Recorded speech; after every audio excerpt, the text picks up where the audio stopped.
الصلاة والسلام على أشرف الأنبياء والمرسلين وخاتم النبيين أبي القاسم محمد صلى على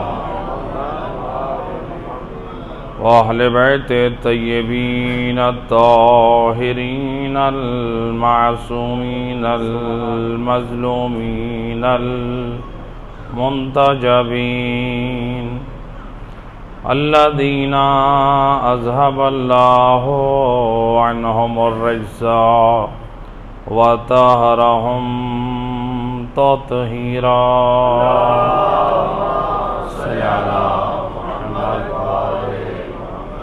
ولعنة الدائمة على أعدائهم أجمعين من يوم ظلمهم إلى يوم الدين. أما بعد، فقد قال الله تبارك وتعالى في كتاب المجيد وفرقان الحميد وقوله الحق: بسم الله الرحمن الرحيم وتزودوا فإن خير الزاد التقوى واتقون يا أولي الألباب. صلوات پڑھیں.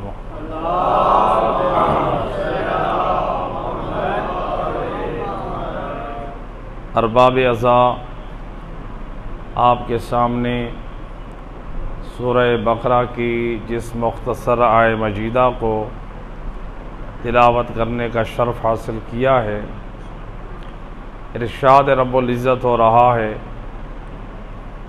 وَتَزَوَّدُوا فَإِنَّ خَيْرَ الزَّادِ التَّقْوَىٰ.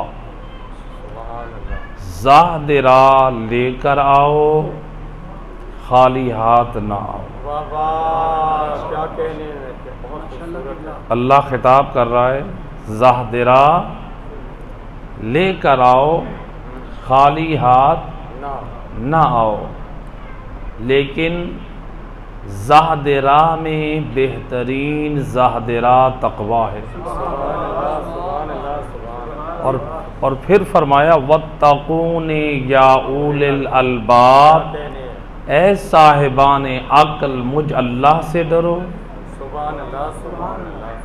مجھ اللہ سے ڈرو.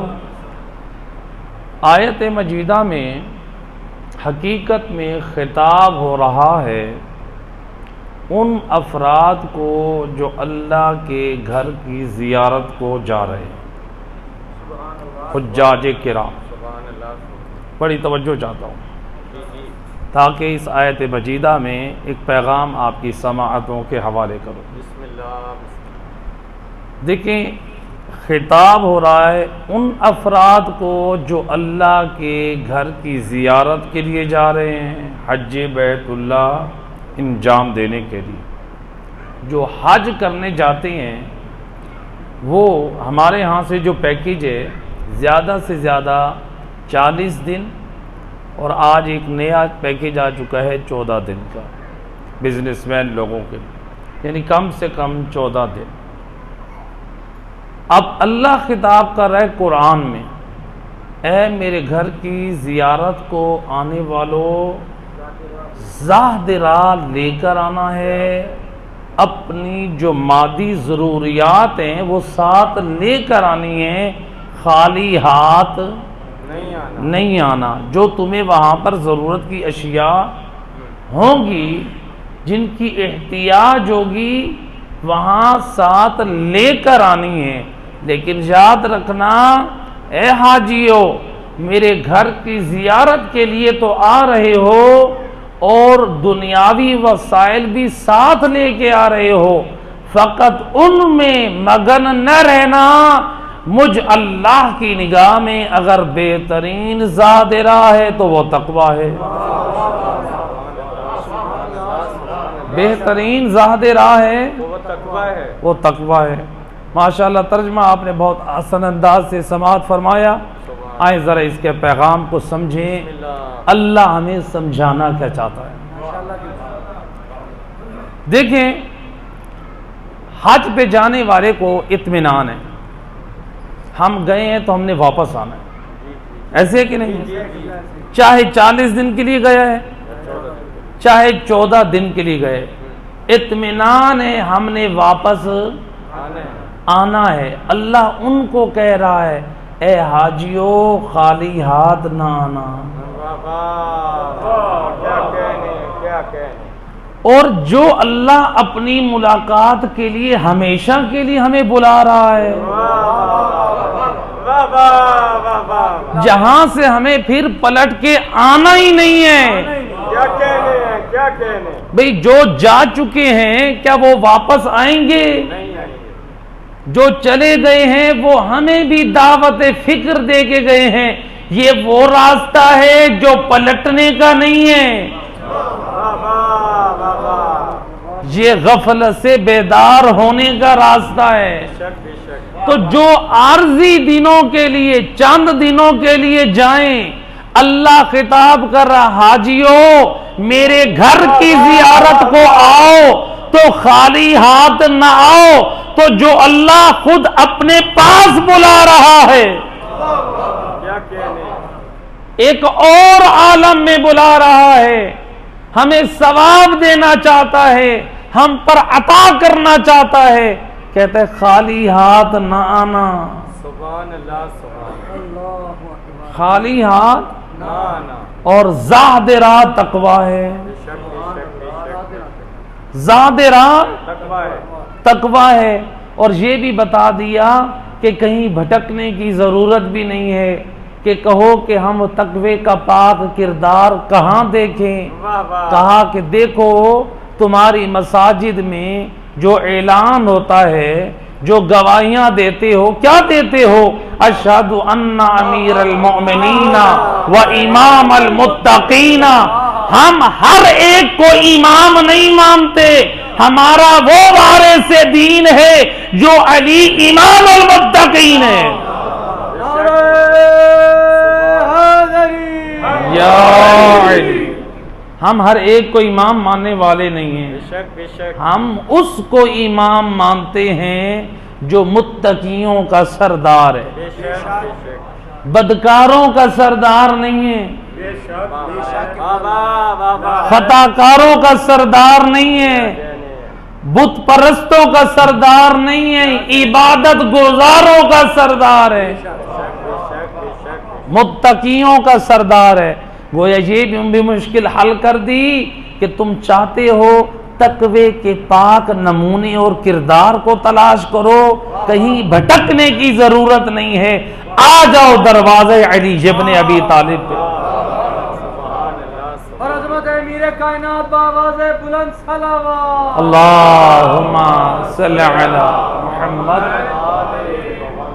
آ جاؤ دروازہ علی پہ، تقوی اور پرہیزگاری کے پاک کردار کو دیکھ لو۔ یہ ہے امام المتقین، اور اللہ کہہ رہے خالی ہاتھ نہ۔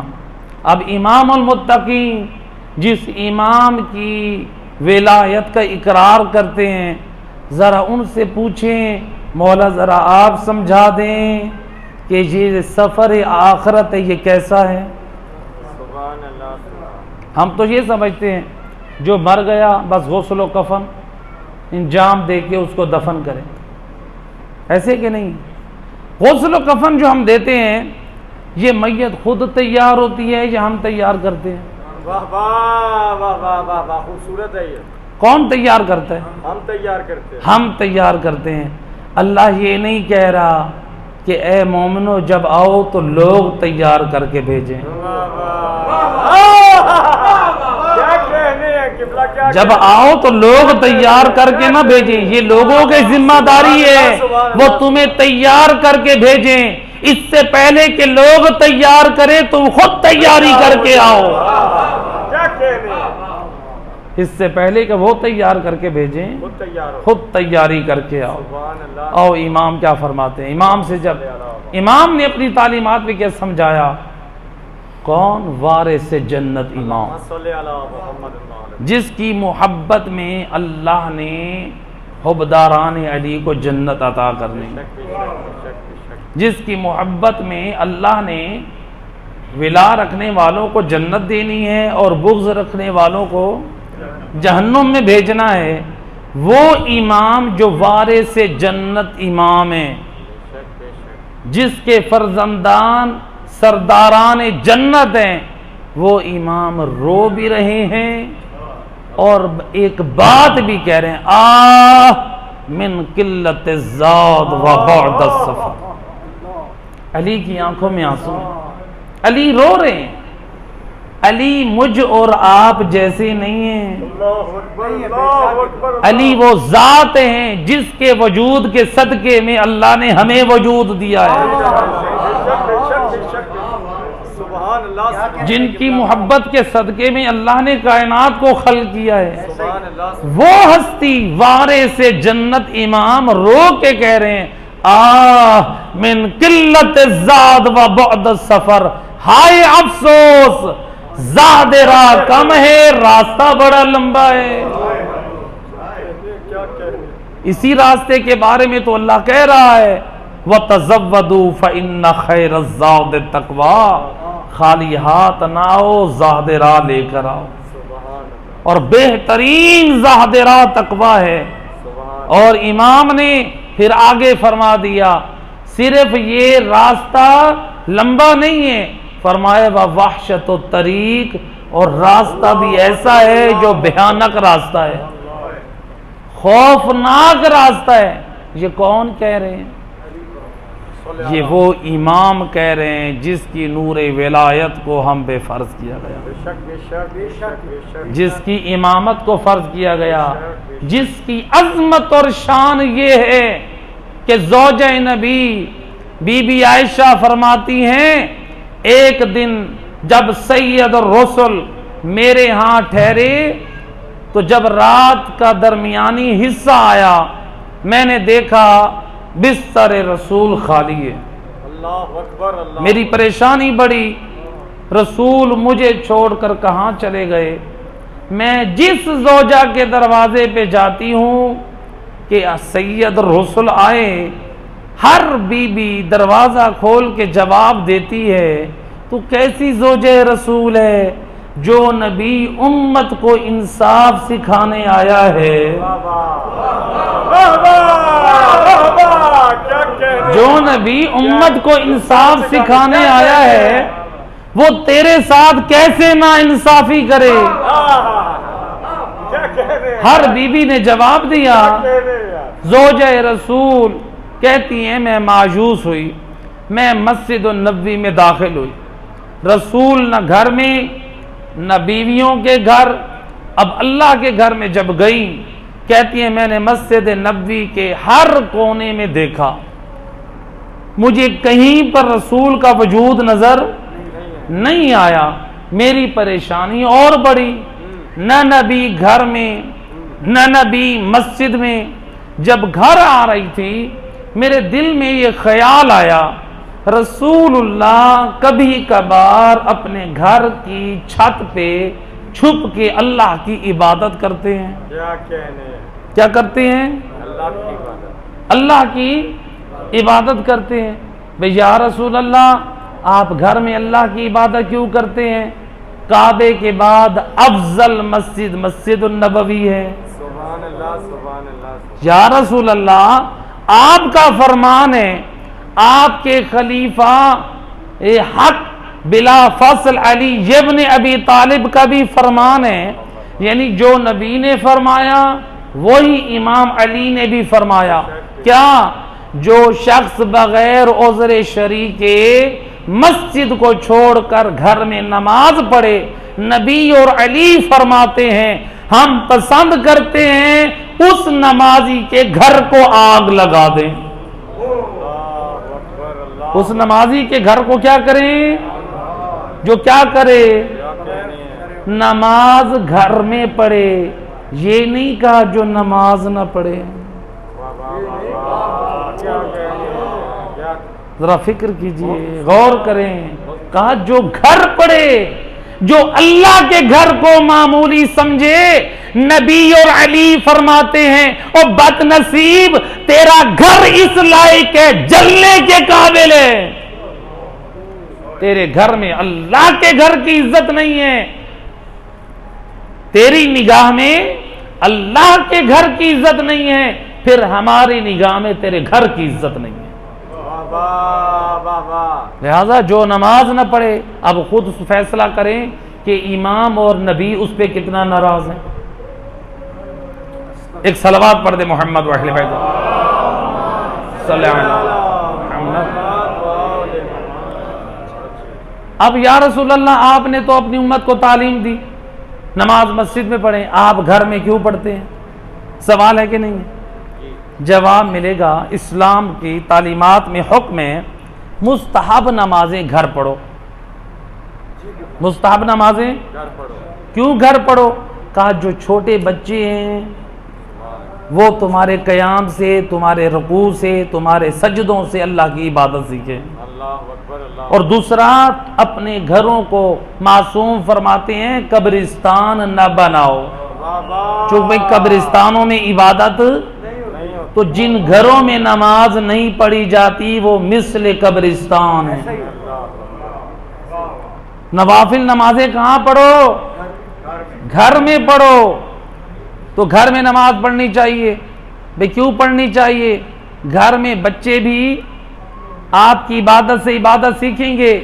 اور بھی کچھ وجوہات ہیں، لیکن ایک وجہ یہ ہے کہ بچے سیکھیں۔ ہم پھر عرض کریں گے یا نبی اللہ، جس گھر میں آپ نماز پڑھتے تھے اس گھر میں تو کوئی بچے ہیں نہیں۔ توجہ، ابھی تو امت خود کہہ رہی ہے کہ وہ بچی تھی، ابھی تو امت فیصلہ نہیں کر پا رہی، تو لہٰذا ابھی تو اس گھر میں بچے ہیں نہیں۔ یا نبی اللہ، پھر اس گھر میں نماز پڑھنے کا فلسفہ کیا ہے؟ فعل الحکیم لا یخلو عن الحکمہ، حکیم کا کوئی فعل حکمت سے خالی نہیں ہوتا۔ نبی جو گھر میں نماز پڑھ رہے ہیں کوئی حکمت ضرور ہے، اور وجوہات بھی ہیں۔ ایک وجہ اہم یہ بھی ہو سکتی ہے، زوجہ نبی کہتی ہیں میرے دل میں خیال آیا نبی چھت پہ نماز پڑھتے ہیں، میں نے سیڑھیوں پہ قدم رکھے، جب چھت پہ پہنچی میں نے دیکھا واقعاً سید الرسل مصلی عبادت پہ بیٹھے ہوئے ہیں، نبی نے ہاتھوں کو بلند کیا ہوا ہے، اور نبی ہاتھوں کو بلند کر کے خدا کی بارگاہ میں دعا کر رہے ہیں، کیا؟ اللہم اغفر امتی بحق علی ابن ابی یا علی، اے بار الہ تجھے علی کی عزت کا واسطہ میری امت کے گناہ گاروں کے گناہ بخش دے۔ اب معلوم ہوا نبی کا فعل حکمت سے خالی نہیں ہے، زوجہ کی زبانی امت تک پہنچانا چاہتے ہیں۔ نبی جانتے تھے امت جتنا بھروسہ اس زوجہ پہ کرے گی،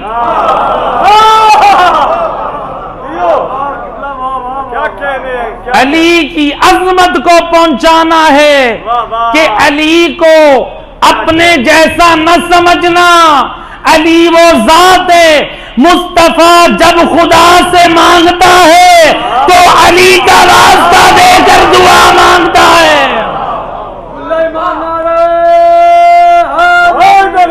یا علی محمد سلام اللہم صلی علی محمد۔ نبی نے اصلاح کر دی، علی کی عظمت کو بھی پہنچا دیا، غیروں کو بھی سمجھا دیا، اور اپنوں کو بھی پیغام ہدایت دے دیا۔ او علی والو، آؤ سنت نبی کس کو سمجھو، مرکز ذات خدا ہے، واسطہ علی اور اولاد علی ہے۔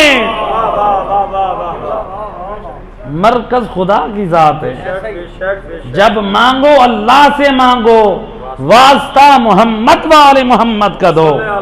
ایک صلوات پڑھے محمد وآل محمد، اللہم صلی علی محمد۔ سلامت رہے۔ اب زوجہ نبی نے سنا نبی علی کے نام کا واسطہ دے کے دعا کر رہے ہیں، بی بی کہتی ہے مجھ سے رہا نہ گیا. علی کی ولایت، کیا کہنے، کیا کہنے. علی کی عظمت.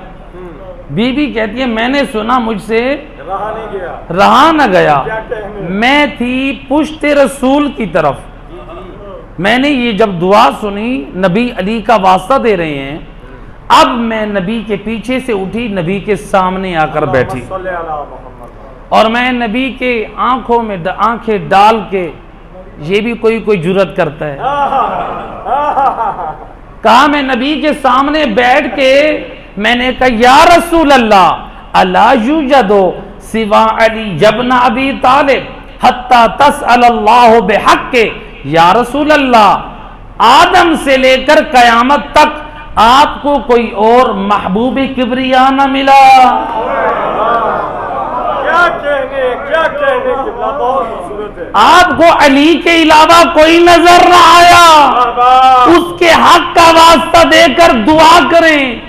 اب اگر نبی رہتے ہیں خاموش، فریضہ رسالت مکمل نہیں ہوتا. نبی پیغام پہنچانے آئے ہیں، نبی خاموش نہیں رہے. نبی نے اب فریضہ رسالت کو کیسے ادا کیا؟ لسان وحی سے بول کے فرماتے ہیں یا زوجتی انی نظرت من الاولین والآخرین فما وجدت احب الی اللہ سوا علی ابن ابی طالب. اور میری زوجہ سن، میں نبی نے نگاہ نبوت سے دیکھا، آدم سے لے کر قیامت تک اس بھری کائنات میں مجھے کوئی بھی علی سے بڑھ کر محبوب کبریا نہ ملا.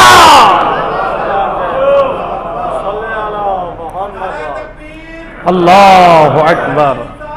یا رسول اللہ، یا علی، اللہم صلی علی محمد وآل محمد وآل. یہ کائنات انبیاء سے بھری ہے، اولیاء سے بھری ہے، اصحاب سے بھری ہے، نبی کے رشتہ داروں سے بھری ہے، نبی کے یاروں سے بھری ہے. لیکن نبی کہتے ہیں اور میری زوجہ میں نے نگاہ نبوت سے دیکھا، اگر اس کائنات میں کوئی محبوب کبریا ہے تو وہ ذات علی ابن ابی طالب ہے. اب معلوم ہوا نبی چھت پہ نماز کیوں پڑھ رہے تھے. علی کی محبت کو اپنی زوجہ کی زبانی پہنچانا چاہتے ہیں. یہ علی کی ولایت نصیب والوں کو ملتی ہے. علی کی محبت ہر ایک کے حصے میں نہیں آتی. میں ایک مثال دیا کرتا ہوں. ادھر آپ کے باہر امام بارگاہ کے سبیل ہے اور میں پانی دے رہا ہوں یا دودھ ہے، میں دودھ تقسیم کرنے لگا. آپ میرے پاس آئے، کہا کہ قبلہ ہمیں بھی سبیل میں سے پانی دیں یا ہمیں دودھ دیں. کچھ گلاس پڑے تھے جو خون آلود تھے، خیال رکھا کرے. جب عزاداری کے ایام ہوتے ہیں تو خون آلود ہاتھوں سے نجس گلاس سے بعض لوگ پانی پیتے ہیں. خیال رکھیں عزاداری سید الشہداء کے درمیان ایسا کام انجام نہ دیں کہ جس سے مقصد امام حسین پامال ہو. شریعت کے احکام بھی ضروری ہیں، مقصد حسین بھی ضروری ہے اور مودت حسین بھی ضروری ہے. میں کھڑا ہوں، گلاس نجس ہیں یا مٹی سے گندے ہیں. آپ نے کہا قبلہ ہمیں پانی دیں. میں نے گندا گلاس اٹھایا یا نجس گلاس اٹھایا، اس میں وہ پاک پانی ڈال کے دیا. ایک مرتبہ آپ کہیں گے یہ مولانا صاحب کیسے ہیں، یہ نجف سے یہی سیکھ کے آ رہے ہیں. ایک پاک اور صاف چیز کو گندے گلاس میں ڈال کے اس کو گندا کر دیا. ذرا فکر کریں، میری اور آپ کی عقل پسند نہیں کرتی ایک پاک اور صاف چیز کو گندا کر دے. خالق عقل اللہ یہ کیسے پسند کرے نور ولایت علی کو نجس دل میں ڈال دے. یہ کیسے ہو سکتا ہے؟ میری اور آپ کی عقل یہ پسند نہیں کرتی کہ ایک پاک اور صاف چیز کو گندے گلاس میں ڈالیں. خالق عقل اللہ ایک پاک نور ولایت آل محمد اس کو نجس دل میں ڈال دے. اور یہ میں صرف خطابانہ جملہ نہیں کہہ رہا، تاریخ میں روایت موجود ہے. اسلام کی پہلی جنگ بدر جب فتح ہوئی، حضرت جبرائیل امین نازل ہوئے. جبرائیل امین آ کر کہتے ہیں یا رسول اللہ، خلا کے دو عالم درود و سلام کے بعد فرماتا ہے آلیت نفسی، اللہ اپنی ذات کی قسم کھا رہا. میں اور آپ قسم کھائیں اور ہے اللہ قسم کھائے. اللہ قسم کھا رہا ہے. آلیت نفسی، اللہ کہہ رہا ہے مجھے اپنی ذات کی قسم، لا الہم حب علی ابن ابی طالب الا احببت. یا رسول اللہ، اللہ فرماتا ہے مجھے اپنی ذات کی قسم، میں علی کی محبت کو اس وقت تک کسی دل میں نہیں ڈالتا جس دل کو جب تک میں اللہ محبت نہیں کرتا. جس دل کو میں اللہ محبوب نہیں جانتا. ایک صلوات پڑھ دے محمد والا.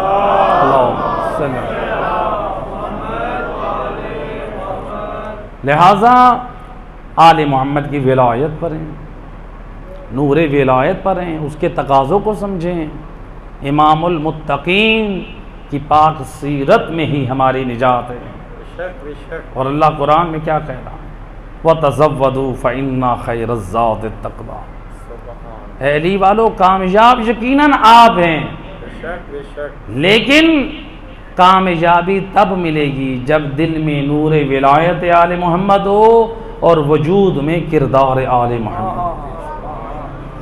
دونوں چیزوں کو لے کر ساتھ چلائیں. ایک صلوات پڑھے محمد والا، اللہ صلی علی محمد. ماشاءاللہ تبرکاً کچھ فضائل ہو گئے، لیکن پیغام اپنے جوانوں اور اپنی نسل کے لیے. ایک مل کے صلوات پڑھے محمد رحمۃ اللہم صلی علی. آئیں ذرا وارثان قرآن، ائمہ ہدا نے آخرت کی تیاری کیسے کی. روایت میں ملتا ہے ہمارے چوتھے امام، امام زین العابدین علیہ السلام، اللہم صلی علی محمد، امام علیہ السلام اتنی اللہ کی عبادت کرتے تھے. روایت میں ملتا ہے کہ ہر 6 ماہ بعد اعضائے سجدہ کاٹے جاتے تھے. ہر 6 ماہ بعد 5 اعضائے سجدہ امام کے کاٹے جاتے تھے. کثرت سے سجدہ کرتے تھے.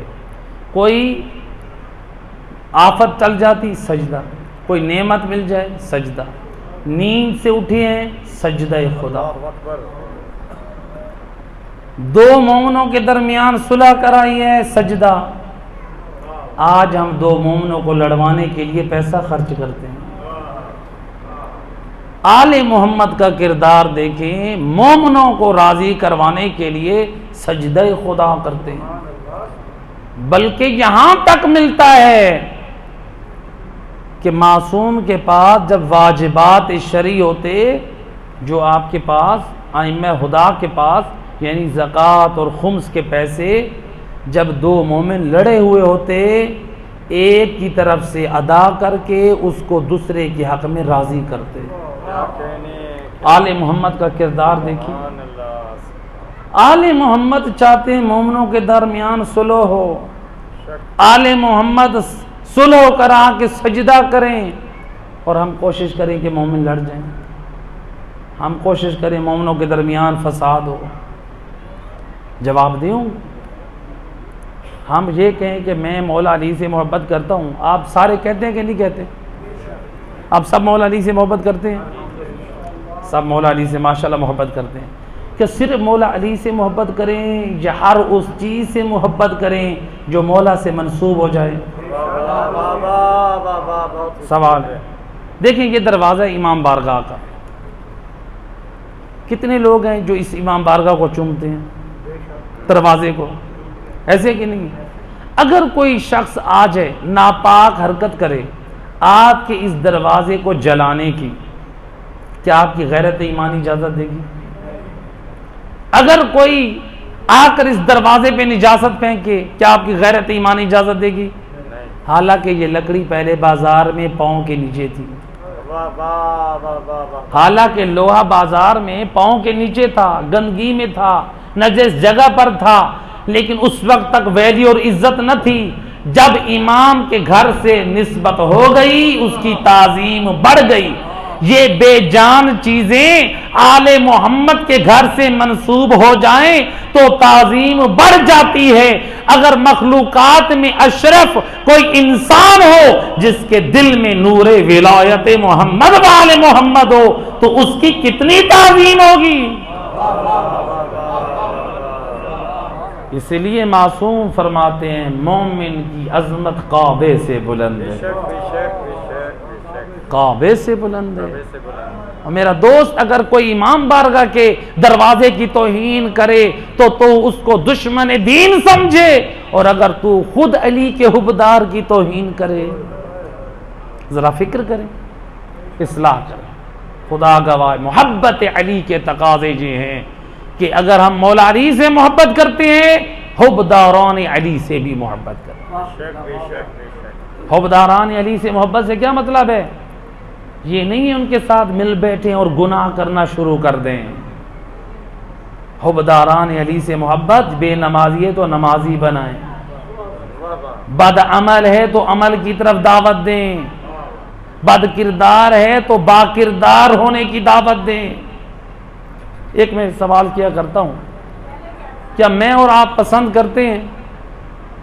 دیکھیں ماشاءاللہ کتنے افراد ہیں جو اولاد والے بیٹھے ہیں، کیا ہم پسند کرتے ہیں کہ ہمارے گھر میں رشتہ آئے، ہماری بیٹی کا وہ زانی ہو؟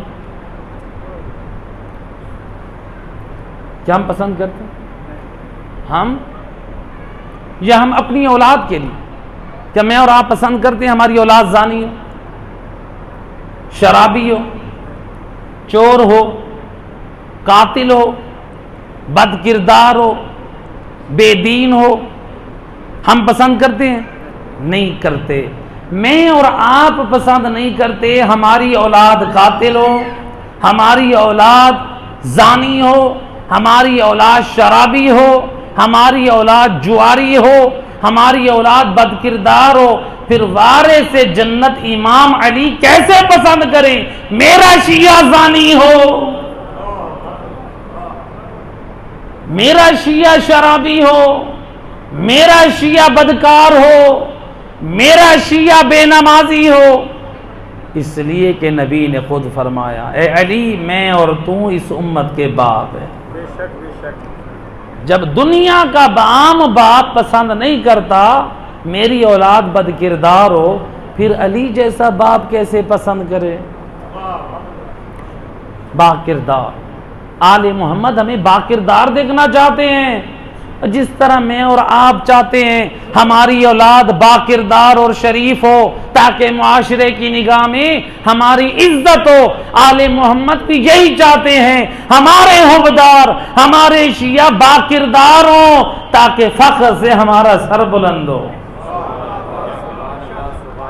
اسی لیے امام وارث دین امام جعفر صادق علیہ الصلوۃ والسلام، اللہم صلی علی محمد وعلی، امام نے فرمایا دنیا والوں کے ساتھ تمہارا معاملہ یہ ہو، مومنوں کے ساتھ نہیں، دنیا والوں کے ساتھ جب وہ مریض ہوں ان کی عیادت کو جاؤ، جب وہ ضرورت مند ہوں ان کی ضرورت کو پورا کرو، جب وہ مر جائیں ان کے جنازے میں جاؤ۔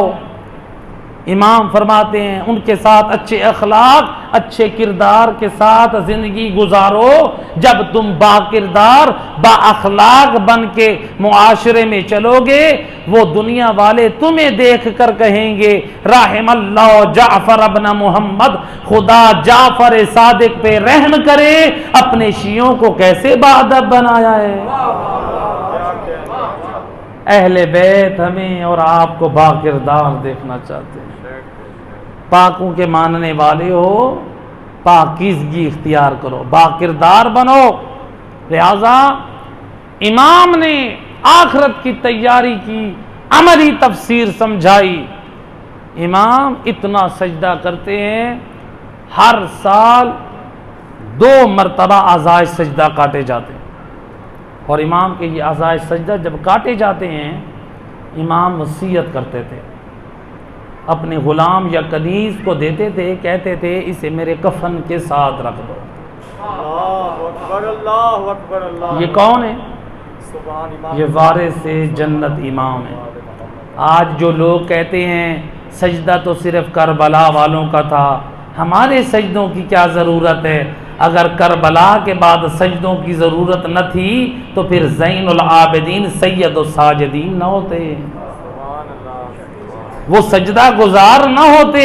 اور میرا دوست اپنی اصلاح کر، بے دینی کے نام پہ آل محمد کی توہین نہ کر۔ سجدے گزار بنے گا تو پھر تیرا سردار چوتھا امام ہوگا۔ چلے اس مفہوم کو میں واضح کر دوں۔ چوتھے امام کو کیا فرماتے ہیں؟ سید یعنی کیا مطلب؟ سجدہ گزاروں کے سمجھدار پڑھا لکھا مجمع ہے، سجدے گزاروں کے سردار۔ یہ سجدے گزار بت پرست ہیں؟ سوال ہے، سجدے گزار بت پرست ہیں؟ کیا وہ عیسائی ہیں؟ کیا وہ یہودی ہیں؟ کیا وہ ناسبی ہیں؟ آپ یہ کہیں گے وہ سجدے گزار جن کے دلوں میں نور ولایت محمد والا، ایسے کہ نہیں ہے؟ جن کے دلوں میں نبی اور نبی کی پاک آل کی محبت ہو، جو ایمان والے ہوں، اسلام والے ہوں، وہ سجدے گزار، ان کے سردار ہیں امام زین العابدین۔ اور میرا دوست پھر اپنے آپ کو پہلے سجدہ گزار بنا تاکہ میدان معاشر میں تیرا سردار سید الساجدین زین العابدین ہو۔ پہلے اپنے آپ کو سجدے گزار بنا۔ تو امام وصیت کرتے تھے اسے میرے کفن کے ساتھ رکھ دو۔ کیوں وصیت کرتے تھے؟ اس لیے وصیت کرتے تھے کہ جب میں قبر میں جاؤں خالی ہاتھ نہ جاؤں۔ زین العابدین کو حیا آتی ہے اپنے رب سے ملاقات کرے اور زین العابدین کے ہاتھ خالی ہوں۔ اللہ، یہ امام کی معرفت دیکھیے، جنت کے وارث امام ہیں، وہ کہہ رہے ہیں خالی ہاتھ نہ جاؤں۔ یہ آخرت کی عملی تیاری ہے، اور ہم کہتے ہیں ہمیں آخرت کی ضرورت نہیں ہے۔ عام طور پہ کہا جاتا ہے مولا وارث، یعنی مولا وارث ہیں، یعنی مولا نے کہا ہے آپ نمازیں نہ پڑھیں میں وارث ہوں، مولا نے کہا روزہ نہ رکھے میں وارث ہوں، آپ شرابیں پئیں میں وارث ہوں، آپ زنا کریں میں وارث ہوں، آپ جوا کھیلیں میں وارث ہوں۔ کیا یاذ باللہ یہی ہے؟ نہ میرا دوست، مولا وارث ہیں، کلمہ حق ہے، وہ قرآن اور اللہ کے دین کے وارث ہیں، وہ اللہ کے دین کے وارث ہیں، وہ جنت کے وارث ہیں۔ دین پہ عمل کر، پھر وارثان جنت اپنی شفاعت اور محبت کے صدقے میں تیرا جنت کے دروازے پہ استقبال کریں گے۔ دین کی پابندی کر، پھر کہے مولا وارث ہیں، نہ کہ ہم بے دینی کریں، بدعملی کریں اور کہیں مولا وارث ہیں۔ یہ تو خود مولا کی توہین۔ ایک صلوات پڑھ دے محمد و اللہم صلی علی محمد۔ لہٰذا امام نے آخرت کی تیاری کیسے؟ آئیں دیکھیں ذرا امام کی سیرت کے ایک اور روایت، شیخ صدوق شیخ عباس قمی رحمۃ اللہ علیہ نے اس روایت کو نقل کیا ہے۔ روایت میں ہے کہ جب ہمارے چوتھے امام رات کی تاریکی میں ایک کمرے میں عبادت کرتے تھے۔ پرانے زمانے کے جو کمرے ہوتے تھے چھوٹے چھوٹے کمرے ہوتے تھے، کوئی بڑے کمرے ہال کمرے نہیں ہوتے تھے۔ امام جب کمرے میں اللہ کی عبادت کرتے تھے تو عبادت اتنی کرتے تھے، روایت میں ہے کہ جب مصلی عبادت سے جب اپنے بستر پہ کچھ وقت کے لیے آرام کرنے جاتے، روایت کا جملہ ہے امام عبادت خدا کر کر کے اتنا تھک چکے ہوتے تھے، امام چل نہ سکتے تھے، سجدے سے اٹھ کے ایسے چھوٹے بچوں کی طرح جو اپنے ایڑیوں اور گھٹنوں پہ رینگتا ہے، مصلی سے اپنے بستر پر جاتے تھے۔ اللہ، یہ عبادت خدا کرنے کے بعد اتنی تو خدا کی عبادت کرتے، اور آج ہم سجدوں کی قضا کرتے ہیں، نمازوں کی قضا کرتے ہیں۔ ہمیں کہیں کہ ہمیں نمازوں کی ضرورت نہیں ہے، ہمیں سجدوں کی ضرورت نہیں ہے۔ تو لہٰذا آل محمد، جو لوگ یہ کہتے ہیں آل محمد بخشوا دیں گے، بے شک حق کی شفاعت حق ہے، لیکن شفاعت کے نام پہ اگر کوئی بے دینی کرے تو آل محمد کی شفاعت اس کو بھی نہ ہوگی، کیونکہ وہ دین کا مذاق اڑا رہا ہے۔ دین کے نام پہ، شفاعت کے نام پہ وہ دین کا مذاق اڑا رہا ہے، دین کو معمولی سمجھ رہا ہے۔ تو لہٰذا باکردار بنے۔ کیسے باکردار بنے؟ ایک اور آخرت کی عملی تیاری کی ایک اور روایت ہے، ایک مرتبہ جناب سیدہ جب امیر المومنین علی ابن ابی طالب اللہم صلی علی محمد، آپ کے آخری ایام تھے شہادت کے قریب، بی بی مولا کو وصیتیں کر رہی کہ اے علی میرے ساتھ یہ کرنا۔ روایت کا جملہ ہے جناب سیدہ نے ایک شیشی دی، کہتی ہیں یا ابا الحسن، یہ شیشی میرے کفن میں دفن کرنا۔ علی مولا نے دیکھا شیشی میں پانی ہے، کہتے ہیں یا بنت رسول اللہ، اس شیشی میں کیا ہے؟ فرماتی ہیں یا ابا الحسن، میں نے اپنے بابا سے سنا تھا اے فاطمہ جان، جو خدا کے خوف میں روتا ہے وہ اللہ کے غضب کو ٹھنڈا کر دیتا ہے۔ یا ابا الحسن، میں گزشتہ رات خوف خدا میں روتی رہی اور میں زہرا نے یہ آنسو جمع کیے۔ زہرا کو حیا آتی ہے اپنے رب سے ملاقات کرے، زہرا کے ہاتھ خالی ہوں۔ وارث جنت بی بی، سیدۃ نساء العالمین بی بی بھی تو کہہ سکتی ہیں مجھے نماز اور دین اور عمل کی ضرورت نہیں ہے، میں تو دونوں جہانوں کی سردار ہوں۔ امام حسن اور امام حسین نے تو نہیں فرمایا ہم سرداران جنت ہیں، ہمارا بابا علی ہے لہذا ہمیں دین اور عمل کی ضرورت نہیں ہے۔ اور میرا دوست، جب وارثان جنت کو اللہ کی عبادت کی ضرورت ہے، بندگی کی ضرورت ہے، ہم جیسے گناہ گاروں کو ہمیں اس سے کئی قدر زیادہ ضرورت ہے۔ جب نماز علی پہ معاف نہیں ہے، علی کی پاک اولاد پہ معاف نہیں ہے، تو پھر اس کے حبداروں پہ کیسے معاف ہو سکتی ہے؟ ایک صلوات پڑھ دے محمد صلی اللہ علیہ محمد۔ لہذا یہ ہے وہ سیرت، عملی تیاری کریں۔ اگر ہم عملی تیاری کریں تو اس کا فائدہ ہمیں، اگر ہم عملی تیاری کریں، یہ مجالس اعظا، یہ ہماری اصلاح کا ذریعہ ہے، یہ ہماری ہدایت کا وسیلہ ہے۔ اور جو لوگ کہتے ہیں مجالس اعظا میں تربیتی گفتگو نہ ہو، اصلاحی گفتگو نہ ہو، میرا دوست، اگر تیری ان مجالس اور محافل میں تیری نسلوں کی، تیرے بچوں کی، تیرے جوانوں کی تربیت نہ ہو سکی تو پھر کائنات میں کوئی ایسی یونیورسٹی نہیں ہے جہاں ہماری نسلوں کی تربیت ہو۔ یہ ہماری تربیت گاہ ہے، یہ مجالس اعظا ہماری اصلاح کا بہترین ذریعہ ہے۔ آئیں ہم اس کی مجلس اعظا کے ذریعے اپنی ہدایت فرما کریں، اپنی اصلاح کے بارے میں سوچیں۔ اور اگر کوئی توبہ کے ذریعے آل محمد کے ساتھ جڑ جائے، آخرت کی فکر کرے، آخرت کی تیاری کرے، تو پھر معصوم وارثان جنت خود ہماری جنت کے وارث کے ضامن ہیں، وہ ضامن۔ روایت ہے، بس آخری روایت اور میں مصائب کی طرف آ رہا ہوں۔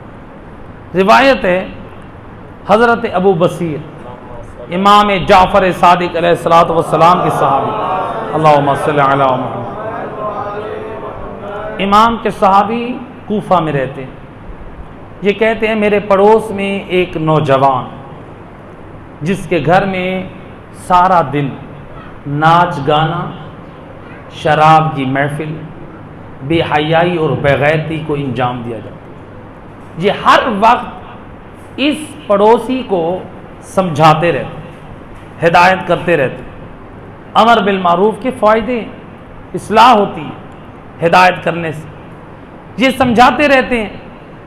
وہ ایک دن نادم ہوا، پشیمان ہوا، گناہ کر کر کے تھک گیا، آیا کہتا ہے ابو بصیر اتنے بڑے بڑے میرے جرائم ہیں، اگر میں توبہ کرنا چاہوں کیا وارث جنت امام میری بخشش کی ضمانت دیں گے؟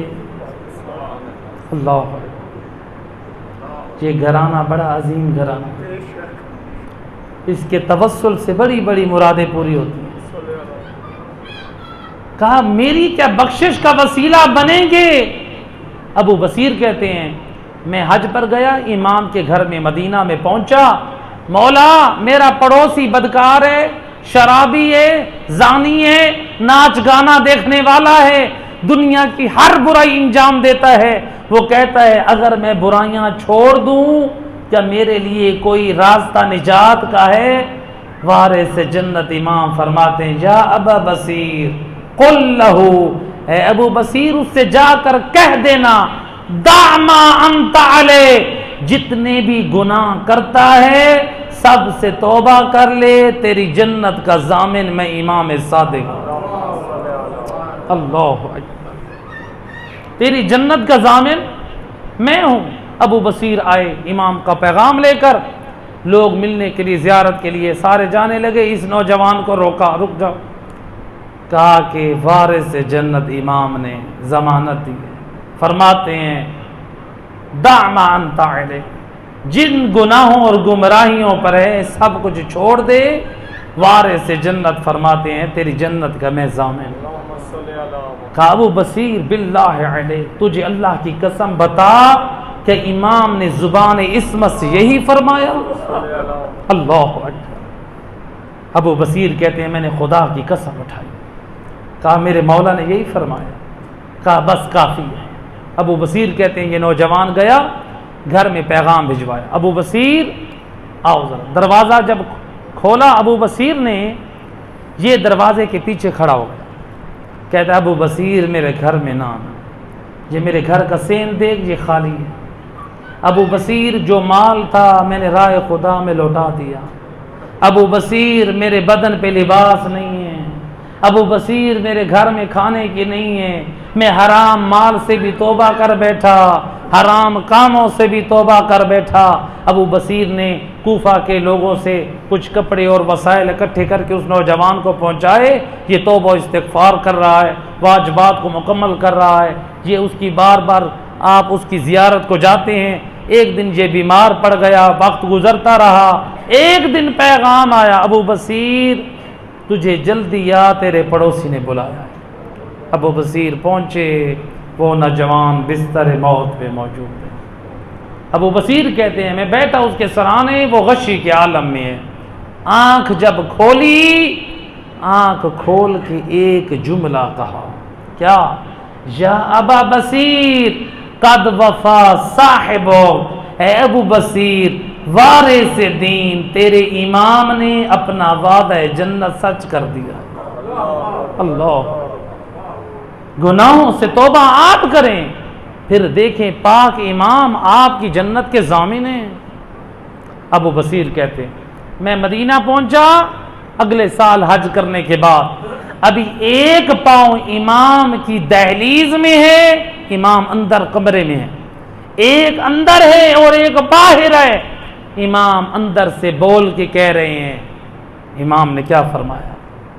آپ نے فرمایا یا ابا بصیر قد وفینا لصاحبک، اے ابو بصیر تیرے پڑوسی سے جو جنت کا وعدہ کیا تھا وہ ہم نے پورا کر دیا۔ اللہ، جو نوجوان نے کہا تھا وہی امام نے فرمایا، اے آل محمد کے چاہنے والوں باکردار بن جاؤ، ہدایت کے راستے پہ آ جاؤ، آل محمد کے راستے پہ آ جاؤ۔ آل محمد ہماری نجات کے ضامن ہے، آل محمد ہماری جنت کے ضامن ہے۔ آل محمد نے اس دین کو پھیلانے کے لیے بڑی قربانیاں اٹھائیں، اور ان بڑی قربانیوں میں ایک قربانی ہے امام جواد، امام محمد تقی۔ میرا یہ امام بہت مظلوم امام ہے، اجرکم علی اللہ زادہ۔ امام جواد کو بڑی مظلومیت میں شباہت ہے اپنی دادی زہرا کے مسائل۔ سنو گے کیسے شباہت ہے؟ پہلی شباہت یہ ہے جیسے دادی زہرا 18 سال کا سن عین عالم شباب میں شہید ہوئی، میرے 9ویں امام امام جواد 25 سال کی عمر مبارک میں شہید ہوئے۔ کیسے شہید ہوئے؟ آپ کی شہادت کو علماء نے مختلف طریقوں سے نقل کیا ہے، لیکن علامہ کاشی النجفی نے اپنی مقتل میں جو نقل کیا ہے کہ مامون کا بھائی معتصم باللہ امام کے ساتھ حسد کرنے لگا، اس لعین نے مامون کی بیٹی جو امام کی زوجہ تھی اس کے ذریعے سے زہر دلوانے کا پروگرام بنایا۔ گرمیوں کے ایام میں روزہ رکھنا بڑا سخت ہوتا ہے۔ آپ باہر گرمی سے آتے ہیں نا، سب سے پہلے گھر میں آ کر کہتے ہیں مجھے ٹھنڈا پانی پلانا۔ وارث دین میرا امام جواد سارا دن روزے سے ہے، وہ تو پنکھوں کا زمانہ بھی نہیں ہے، اتنا گرمی کا وہ سخت زمانہ۔ امام جب روزہ افطار کرنے کے لیے گھر پہنچے، چاہتے ہیں کہ ٹھنڈا پانی یا شربت ملے، وہ دشمن کی طرف سے وہ بھیجا ہوا شربت ملتا ہے۔ امام کی زوجہ نے، مامون رشید کی بیٹی نے، وہ زہر آلود شربت امام کو جب جام دیا، وارث دین امام نے جب وہ جام نوش فرمایا، اسی وقت آپ کی آنتڑیاں کٹنے لگی۔ ایک مرتبہ امام کبھی دائیں کبھی بائیں، روایت کہتی ہے یہ ملعونہ امام کو زہر دینے کے بعد امام کو تنہا چھوڑ کر گھر کا دروازہ بند کر کے یہ ہمسایوں کے گھر چلی گئی، اور ادھر سے میرا امام عین عالم شباب میں ہے، لیکن اس قدر شدت کی یہ زہر ہے، میرا امام تڑپ رہا ہے، اور کبھی دائیں گرتے ہیں تو کبھی بائیں گرتے ہیں۔ میں عرض کروں گا آقا آپ پر زہر کا اثر ہے، آپ کبھی دائیں گرتے ہیں تو آپ کبھی بائیں گرتے ہیں، اور کربلا میں زہرا کا لال اور جب زین پہ سوار تھا وہ کبھی دائیں طرف سے تیر آ رہے تھے تو کبھی بائیں طرف سے تیر، اور زہرا کا لال کبھی دائیں طرف جھکتا ہے اور کبھی بائیں طرف جھکتا ہے، اور امام حسین کی زبان پر ایک جملہ لا نہیں۔ میں جب ایران میں تھا آیت اللہ مشکینی اس روایت کو پڑھ رہے تھے، وہ کہہ رہے تھے امام نے جب دائیں طرف جھکنے لگے فرمایا اللہ، اور جب بائیں طرف جھکنے لگے فرمایا اللہ۔ یہ کیوں کہا؟ شاید ایک طرف نانا رسول خدا آ کر کہتے ہیں میرا لال آ میری گود میں سر رکھ دے، اور شاید دوسری طرف ماں زہرا کر کہتی ہو میرا لالا میری گود میں سر رکھ دے، اجرکم علی اللہ، یہ پاک ارواح شاید آئی ہو کربلا میں، اجرکم علی اللہ آزادارو، روایت کا جملہ ہے، امام تڑپ رہے ہیں، یہ ملونہ گھر سے باہر ہے، روایت کا جملہ امام اپنے گھر کی چھت پہ اللہ جانے کیسے پہنچے ہے امام تڑپ تڑپ کر وہ پانی کا سوال کرتے رہے، جب یہ جا رہی تھی امام کہہ رہے تھے وہ ایک گھونٹ پانی دے دے، لیکن اس ملونہ نے پانی نہ دیا، اور میں عرض کروں گا مولا آپ نے پانی کا سوال کیا، آپ کو پانی نہ ملا، وہ ملونہ چھوڑ کر چلی گئی، لیکن قربان وہ کربلا کے صحرا میں وہ زہرا کا لال ایک مرتبہ کہہ رہا ہے یا قوم اسکونی جرعہ من الماء، اب مجھے ایک گھونٹ پانی پلا دو، اور شدت گرمی سے حسین کا جگر پھٹا جا رہا ہے، اجرکم علی اللہ زادارو، لیکن کسی نے پانی تو نہ دیا، روایت کا جملہ میں عرض کروں گا مولا امام جواد آپ نے پانی مانگا، آپ کو کچھ جواب نہ ملا، لیکن امام حسین اور روایت کہتی ہے وَالشِّمْرُ جَالِسٌ عَلَى صَدْرِ الْحُسَيْنِ، اور شمری مولا حسین کے سینے پہ چڑھ بیٹھا، وَأَخَذَ لَحْيَتَهُ، اور میرے امام کی ریش مبارک کو پکڑا، وَلَطَمَ عَلَى خَدَّيْهِ، اور ان رخساروں پہ جسارت کی، اور جن رخساروں کے مصطفیٰ بوسے دیا کرتے تھے، ہے ان رخساروں پہ جسارت کی، اور جہاں زہرا بوسے دیا کرتی تھی، اجرکم علی اللہ زادارو، روایت کا جملہ علامہ کاشی نجفی نقل کرتے ہیں، ادھر سے گورنمنٹ کی طرف سے حاکم کی طرف سے اعلان ہوا ارمو جسد الامام من السقف، او امام کے گھر کی چھت سے آپ کا لاشا گرا دیا جائے، ہے 3 دن گھر کی چھت پہ امام کا لاشا پڑا رہا، ہے پرندے آ کر بیٹھتے تھے، عنبر و استوری کی خوشبو آتی تھی، میں عرض کروں گا مولا آپ کا 3 دن لاشا پڑا رہا، ہے کربلا میں زہرا کے لال کا بھی لاشا پڑا رہا، روایت کا جملہ، اور جب امام کا لاشا گرانا چاہا اور انہوں نے سپاہیوں کو بھیجا کہ آل محمد کے حبداروں کو آپ کا لاشا نہ اٹھانے دیا جائے، نہ غسل و کفن دینا دیا جائے، روایت کا جملہ علامہ کاشی نقل کرتے ہیں، ہے امام کا جسد جب آپ کے گھر کی چھت سے پھینکا گیا، ہے دوسری شباہت بی بی زہرا سے دیے ہے، اور نبی کی بیٹی کی بھی پسلیاں ٹوٹی،